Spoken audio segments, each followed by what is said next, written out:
My story is about the stresses of after having a child and being in the baby blues, feeling very overwhelmed and stressed and needing some love from somebody and not wanting to ask for it. And thankfully, Mrs. Linda Love texted me out of nowhere. I was having a hard time a couple weeks after my baby was born and getting back to work and all that good stuff. I got a random text from Linda Love saying that she was praying for me and that God had put me on her heart that day. And it was so meaningful, more than I could ever have imagined, just to know that somebody was thinking of me in a day that was very hard for me.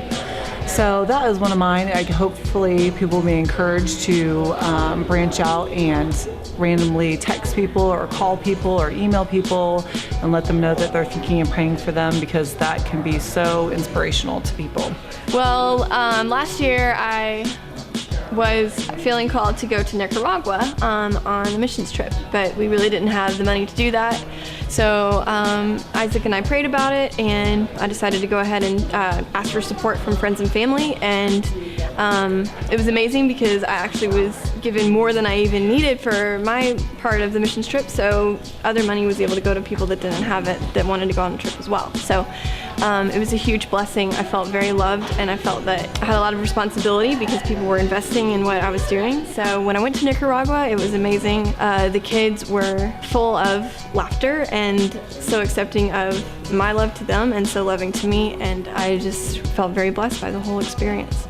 I just want to share a short story on how the Lord spoke profoundly in my life and in my family. I have a 3-year-old son, and he came to me one day terrified of monsters all of a sudden.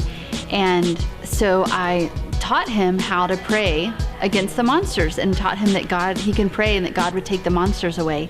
And I have to admit, I didn't believe really that he would come back and say something about this. So he came back the next day and he said, "Mom, I prayed that God would take away the monsters," and he did, and the monsters are gone. And he had such faith that they were gone, and he every day since has told me that the monsters are gone because God took them away. And it showed me, just in a small story, how it gave me hope that I can give something to my son that he can hold on to when I can't be there for him and when his dad can't be there for him, and that we truly can pray and believe and have faith and know that God will take away the things that scare us in life. And it made me realize and be so thankful that there's something I can give my son, because without the Lord and without teaching him to pray, then what would I offer him when he's scared of monsters if I'm not there to hold him and to take the monsters away, which I can't do, or in his reality that there are monsters. So it was just a great way for the Lord to confirm in me that he is the Lord of my 3-year-old, and that we really can hope and believe in him and that he will take care of us.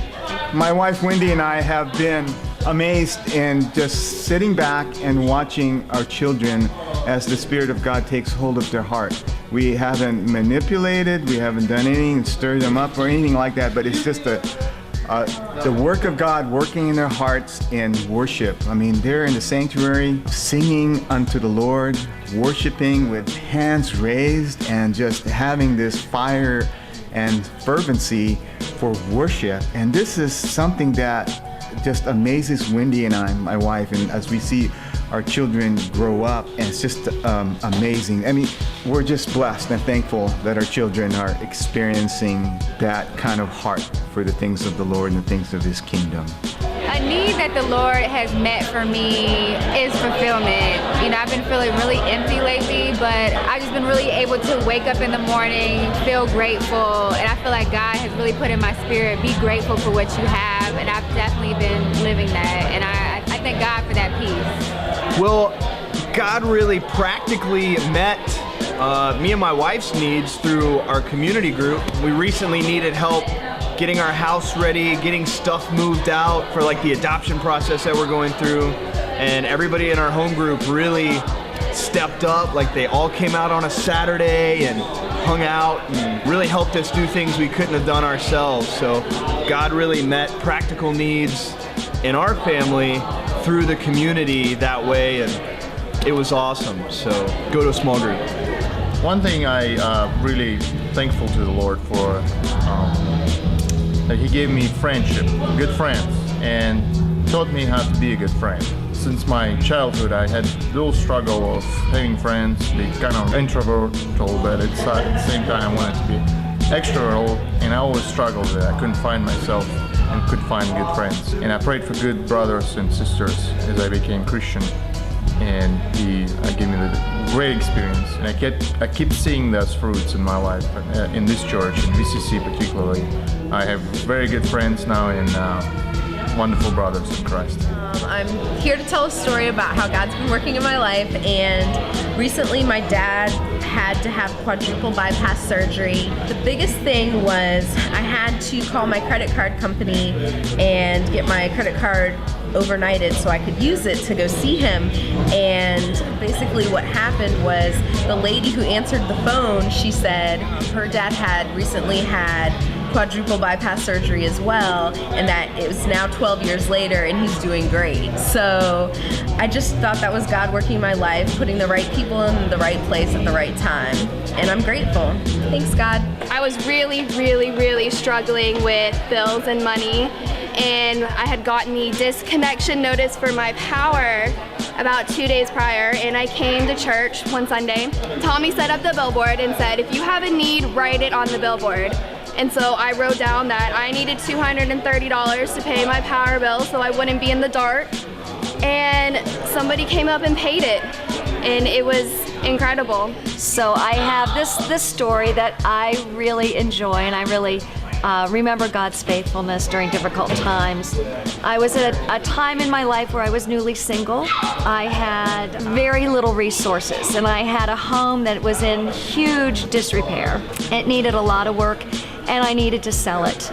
And without tools, without help, I was a tad overwhelmed. So one day after taking my son to a cross-country meet, I was headed home early in the morning, just praying to God, how am I going to do this? This work is overwhelming. I'm not physically able to do everything I need to do. I pulled up to my house, and there was a van load of high school kids from my church and a friend of mine who said, you know, Mary, there was a work day at the church today, but you need it more than the church does. So we've come here to help you. And so the kids got out and helped do all my landscaping. I had a play structure that was dilapidated, that had the big stakes into the ground, and I had a shed that needed to be torn down, and they took care of all of that, except the play structure could not come down. There was a tree that was falling and needed to be taken down, and I had no tools for that. And my son just said, Mom, that's got to come down before you can sell the house.